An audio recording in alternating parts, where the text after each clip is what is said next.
54th Siamchen Polity Imphal Block Annual Conference and Award Distribution come Presidential Election 2013 Pat Thei Nong Om Ta Akipa Hoi Ma Ama sa penina tunia yay 54th Siamchen Polity Imphal Block Annual Conference le Award Distribution Zangdia Hong Pai Teng Teng Ama sa penina Vaidon na na kon Vaidon na etsak na ay kon ama sa penin ka tunia program kizat didano ay highlight ta pi kon sim kedia dak som le kima pati jidan hilale punctual nakat takini punctual thawa ay minute 9 to kihal cheka ole program kizat didano ahi lekha first session 10:30 to 1:30 dana bikya ahia why akha ama sa pen kha opening song ahidia why zo changina presidential address om dia why zo cha education award distribution SSPP Imphal block tena on nei dewa why zo changina thanksgiving and prayer ahidia why zo changina special number kat aom thei ahidia aom thei kelela ahi mai dia why zo changina guest of honor patin speech ahidia Ubi Kwalhang Additional Director Commerce and Industry Sapat Omdinga Amazo Changina special number kat ini ngai kedinga why zondingina speech guest of honor kat mai ngai honinga PROE IFS Sapat ahidin langgo unit in hon zondinga Amazo Changina azata kwai pu chief guest sapatina speech ngai khana homnon dinga why hon zonding in special number lia kho kho lapat omding YT zo changina special item SSPP Lamphel unit apat omdinga Y zo changin general headquarters ti apatina election presidential election leina omdinga Y zo talent show omdinga Y hai pen kha if any akitsia wana atom na pending in special number lia hoi chinga apatina omding tuna opening song on nei salding in music social arts and culture department ti abun ipiling Sin surin jin lai pat kom lai ne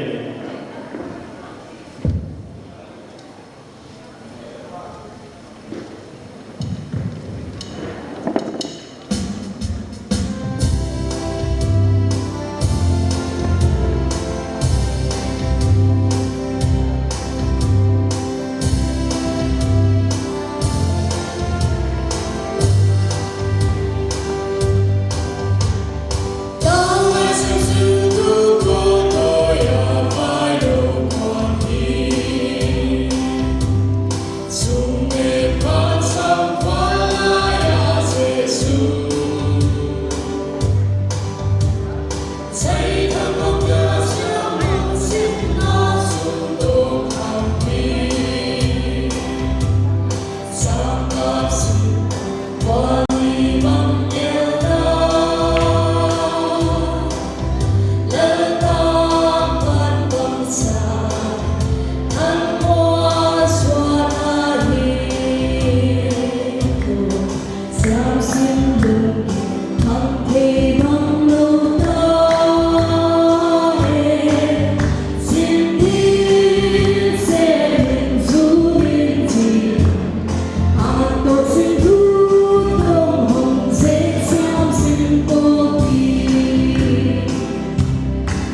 President SSPP Imphal Block ama Buni Pedi.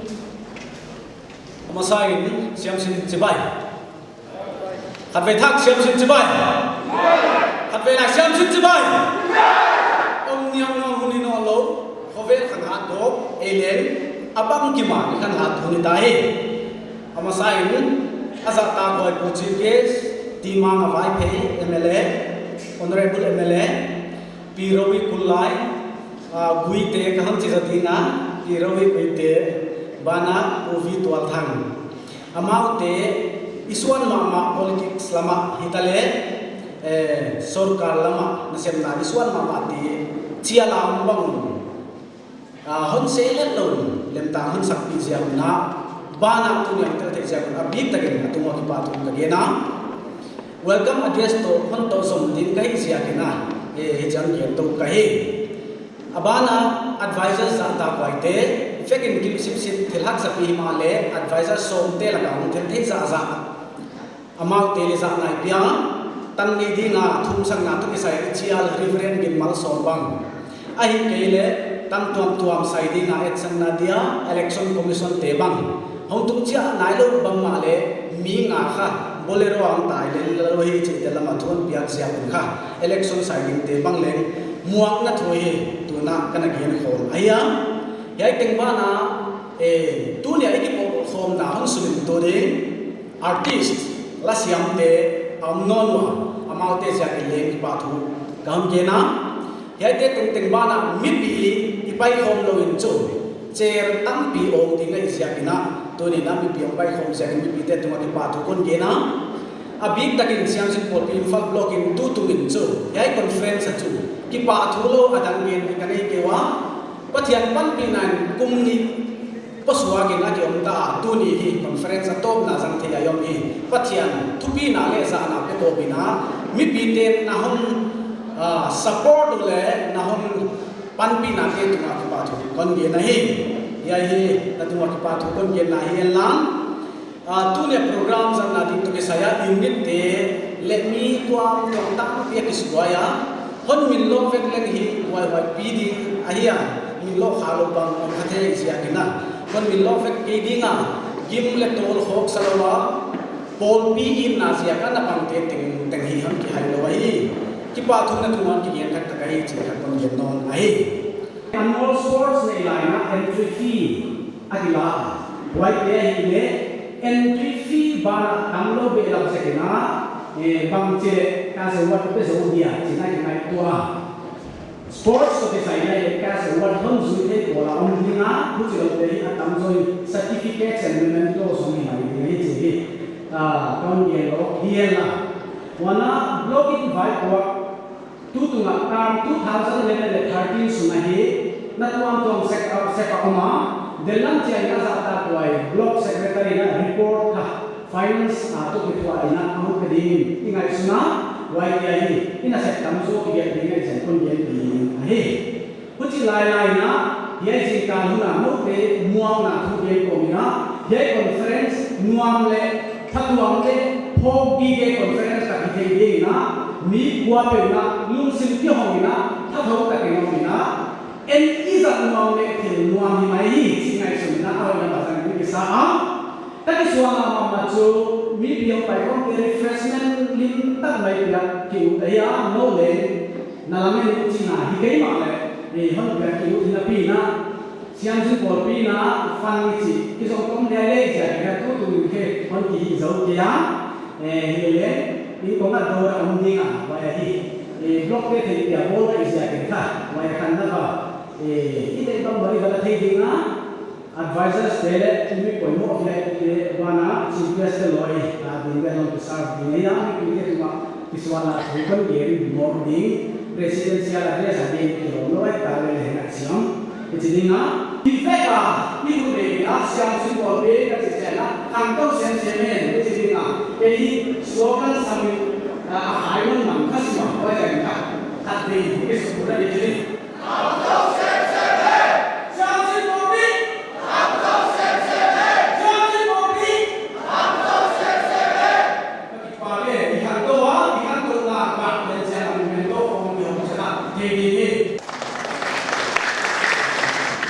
Thanksgiving and prayer unladina Reverend Gilmal Som DSEBCC Division anak kisah korban take on request kalahi.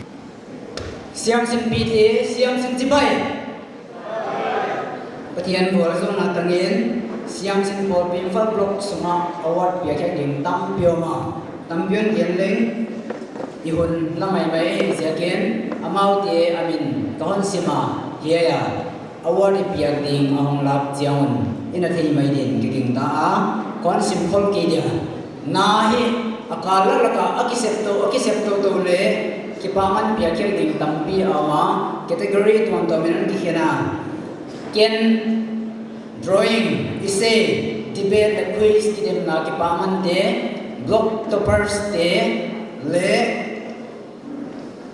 semna officer level tan semna muthak unit tuam tamten biak home de tanu award kon home dia MPhil PhD le block special award damba na certificate tuam de president and the lam jiangina undangan hom ding ken kon hi di alongbia highlight kon bol ye la min ikisap jiangin hun kino hi chi phoken yenam zuan papa le ham nam pai ha ko le om lo danan kingai to khathe hi chi kon pom drawing kidem na ipan dinga ye le kipaman aspota kipia ai ama certificate ye bia kya dinga kigel le April som le thum samni som le thumen Lee Faith School drawing competition class 1 to 4 adingin akisaya nabang tamtak ahong tero ye te la kipaman thum na tan bia ko de siagen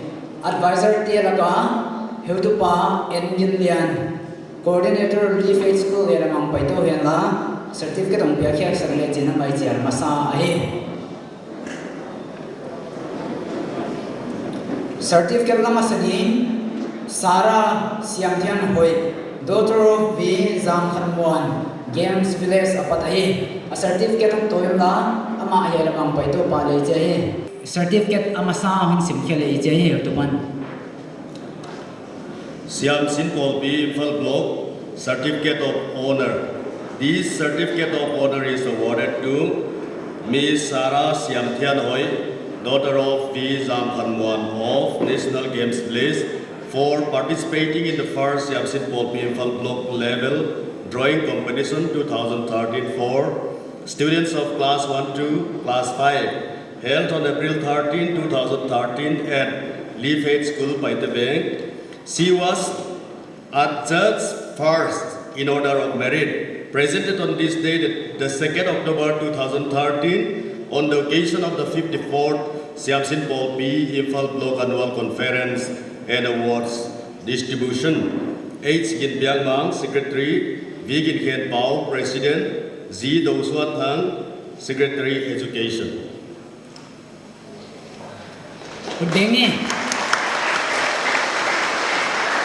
Second, Roslyn Yanghian Kim, daughter of T. Tunsin Pao Longgo. Third, Jingho Siam, daughter of Reverend L. Khai Khang Song, by the Bay. Jingho Siam.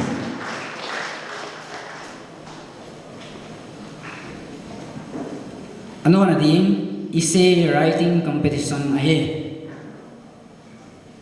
Iyo to pa na to dia, advisor tiya laka, atod dan kan simay dia, iyo to pa, V. Lian Zatham Langgo. Tamay te son of Reverend L. Khai Khang Song by the way.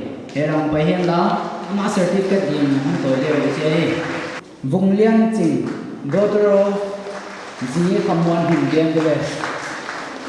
Of Lian Zakin Guite Langgo. Judith Hoite, daughter of Lian Zakin Guite Langgo. Person to kisai. Kipaman ay piyakhe yay tani advisor po ang atunon leche debate kidem na again po ayan yay May 11, 2013 in Jubilee Hall ABCC Langfera say ayan House Opinion Siam Sentelo chin na di nule pati mo po kaye si akinaya Siam tak kinon genwa kipaman ave ko piak to kimale khanapan thumna tan piak ding ale ge ai siaken hiya ki paman tel pe khidingin pu M Zam Chin Thang advisor chairman standing committee SSPP general headquarter hiya lamang paito le chin samai hiya hi amuna ki paman aki piang lo zekin ki paman to ke thua ding hi first thang sekta phukong sono thang khan gen paite be heraman zon le ichai ta dosian jim daughter of El Kapsian Mung Bamfel Tabitha dosian jim Tabitha amlo ya ommo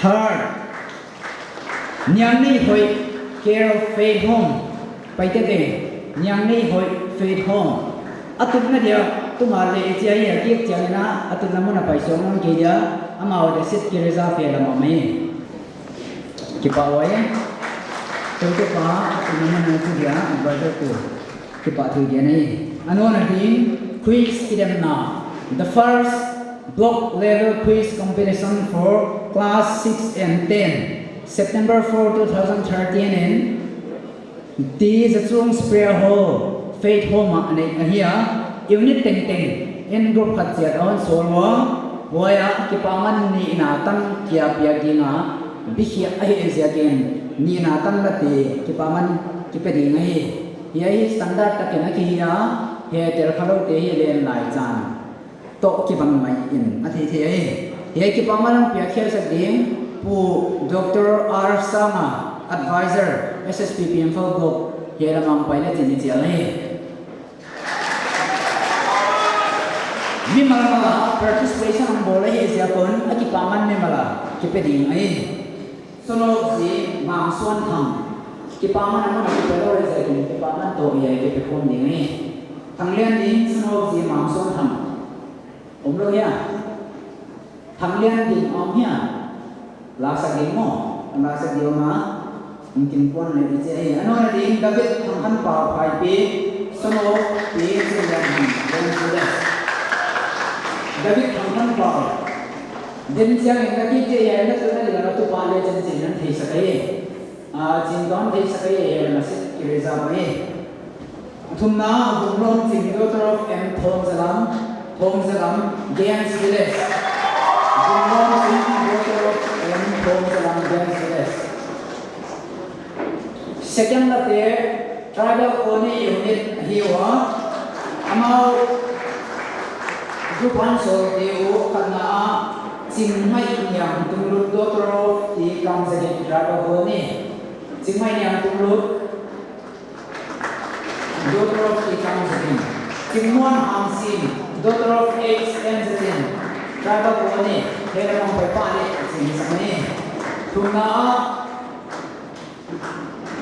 Nyang dia koi pite Daughter of si Hanzam tribal kone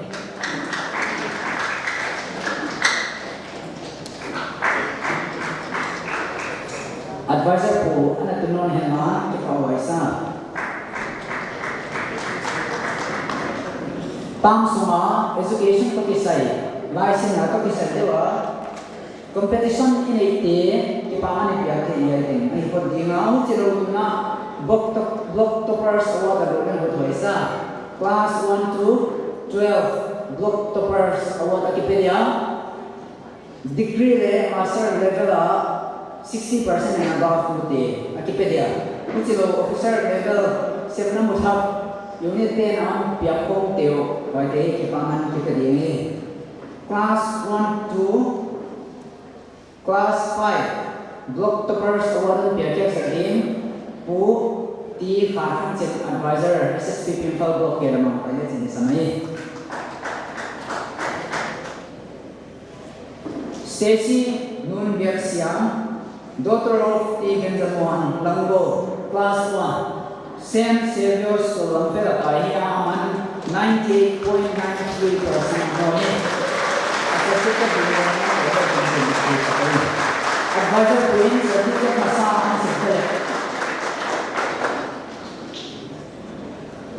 Siam Singkopi Impal Block Toppers Award awarded to Stacy Nunbiak Siam, Daughter of T. Jamuan, being the highest among the Siam Singkopi Impal Block. members.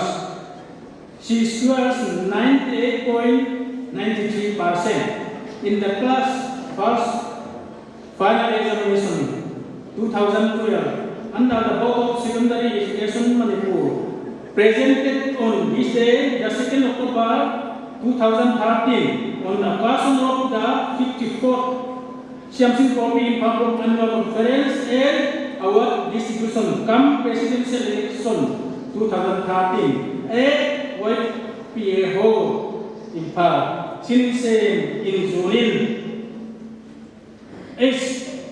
Ginbiama Secretary, V. King Pao President.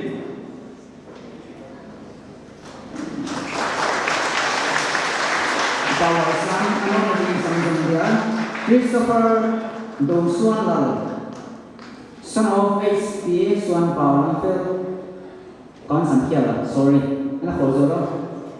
Panghan Wan BTA, son of Zia Romuan Lamphel, class 2, 94.24% Amohe. Anonim Christopher Dongsuan Lal, son of HPA Suan Pao, Kon Takenla. Lamphel Pat Apan Ahia, class 3, Xavier English Higher Secondary School Akahia, 95.75 Amu Ahe. Anonim class 3 Ma, Tinglan Boy, daughter of P. Kampachin Lambo, Ama, Kendriya Vidyalaya School Lamphel Akaya, A+, Amu Ahe. Central School is having A+ here. 90% to 100 here, block toppers as in May. Class 4, Sarah Siamkian Hoy, daughter of Bizam Kanwan, National Games Village, St. Peter's School Akaya, 97.73% Amu Ahe. Another in class 5 Nian Suan Sing Tungrod, daughter of T. Kam Kian Hang, Paitebe, Lee Faith School Akaya, 91.06% Mohe. Advisor po, ano po hina? Nona, class 6 to class 9 block toppers or water PHS again. Advisor dito, P. Name 0. Kaya lamang pa ito din sama. Amahi advisor ni tia kanwe omsun le afirma mahi Jingtian Moy, daughter of N. Hamson Hang Lamphel Pa, Kendriya Vidyalaya Lamphel Akayaman A2 Amu Ahe. Central School here A2 is 80 to 92% Pa Ahe. Class 7 Pam Waitun, daughter of Thangchin Lian National Games Village, Amale Kendriya Vidyalaya Lamphel Akaya A2 Amu Ahe.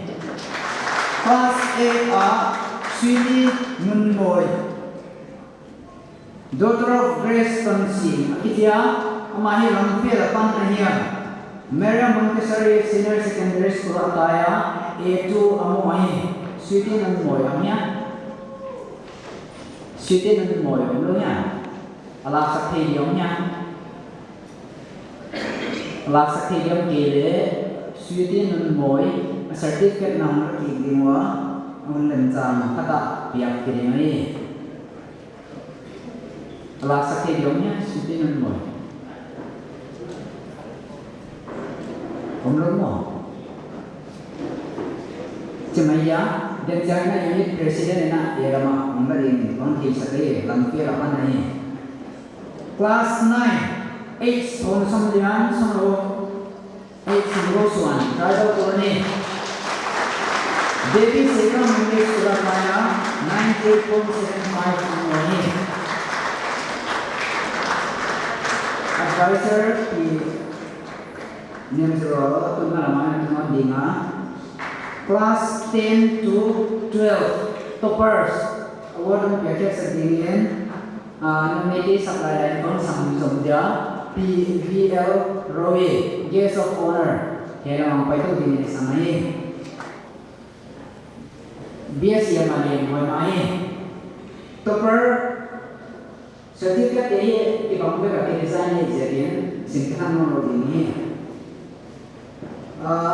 tum ama Judith Kimlian Moy, X Lalmerson, Lamfair, Amai Kendra Vidalia Maya, CBSDA, 91.20% Amoy, Jennifer Mayan Moon, daughter of LWA Lamfair Bar, Amai Kendra Vidalia Maya, CBSDA, 91.2% Amoy. Leci Mayung Jin, daughter of H.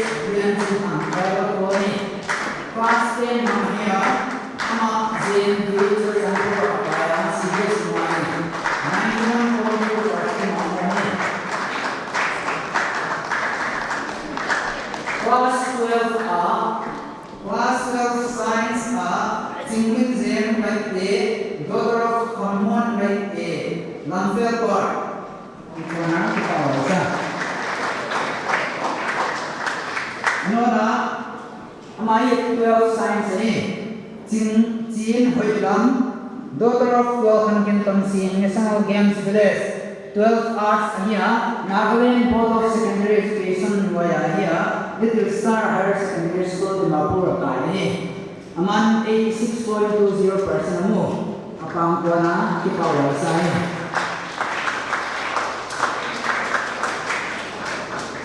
Ano lagi? BA Honors Economics. Ahia Jenny Bungni Moy, daughter of V. Sumthalian. Amnya Jenny Bungni Moy, daughter of V. Sumthalian. Lamfair Park Panahi. Omlo ya. Omno. Yang kena aman 60% omno. Ano lagi? Kamuan di Bukangsi. Son of Johan Kintam Sin, National Games Village. BSc Honors Computer Science here,